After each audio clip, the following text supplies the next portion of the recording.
Halo, berjumpa lagi dalam mata kuliah Kimia ICT. Jadi hari ini topik pembahasan kita adalah jenis dan karakter media pembelajaran. Sebelumnya kita sudah mempelajari Kimia ICT, pengantar Kimia ICT, di mana disebutkan bahwa Kimia ICT ini menceritakan tentang media-media pembelajaran, dan di sana juga disebutkan bahwa media pembelajaran ini sangat-sangat penting untuk pembelajaran, karena dengan menggunakan media pembelajaran, pembelajaran itu akan lebih tersampaikan. Menurut Anderson, daftar kelompok media instruksional adalah sebagai berikut, yaitu kelompok media audio.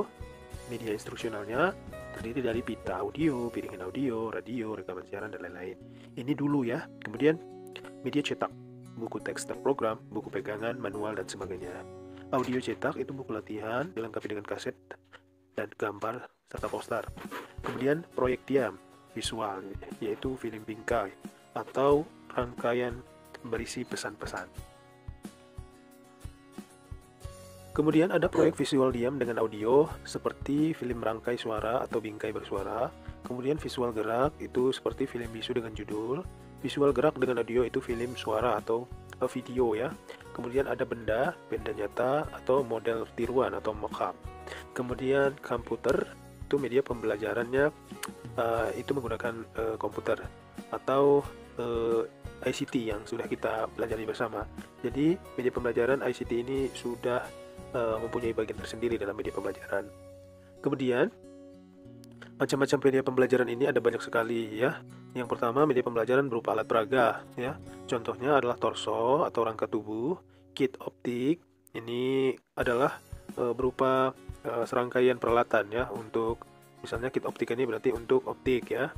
Ada juga kit fisika, misalnya itu untuk lab kimia, lab fisika, atau kit kimia untuk lab kimia. Serta ada juga media pembelajaran berupa media display seperti tabel periodik, poster sistem pencernaan, atau karta. Kemudian ada juga media pembelajaran berupa OHT atau overhead transparency. Ini maksudnya adalah menggunakan layar yang bisa ditulis seperti itu, menggunakan media transparan seperti itu. Kemudian ada media pembelajaran berupa komputer. Nah, ini di ICT ya, Information Communication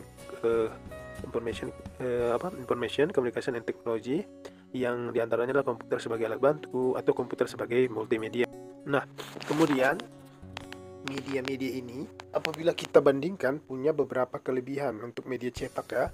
Kalau media cetak ini kelebihannya adalah murah, dapat diakses oleh kalangan luas, tidak memerlukan peralatan, bersifat fleksibel, mudah dibawa kemana-mana, dapat digunakan untuk menyampaikan semua materi pembelajaran, bisa dibaca di mana saja, kapan saja, tidak terikat tempat dan waktu. Itulah keunggulannya. Namun ada juga kelemahannya, yaitu membutuhkan reading habits atau kebiasaan membaca, membutuhkan pengetahuan awal, kurang bisa membantu daya ingat, dan apabila penyajiannya tidak menarik akan sangat membosankan ya. Contohnya kalau buku, misalnya bukunya kan membuat orang jadi bosan misalnya, atau bukunya ini tidak menarik atau warnanya tidak bagus seperti itu ya.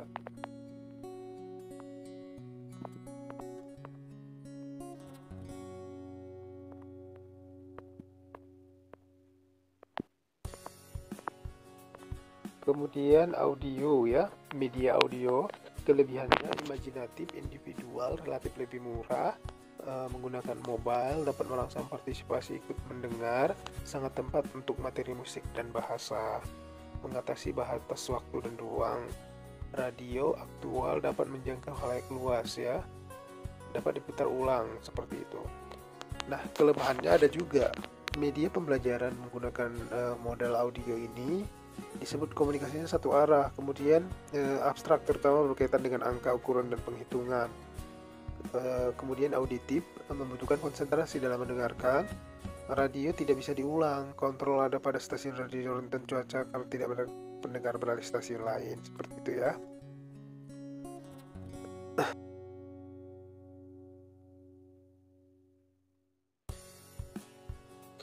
Nah, kemudian kita masuk ke e-learning. E-learning itu adalah pembelajaran menggunakan media internet atau teknologi ya, ini ICT juga, di mana kelebihannya adalah just in time, just enough, and just for you. Maksudnya adalah sesuai dengan waktu dan hanya untuk dapat disesuaikan sesuai dengan kebutuhan gitu ya.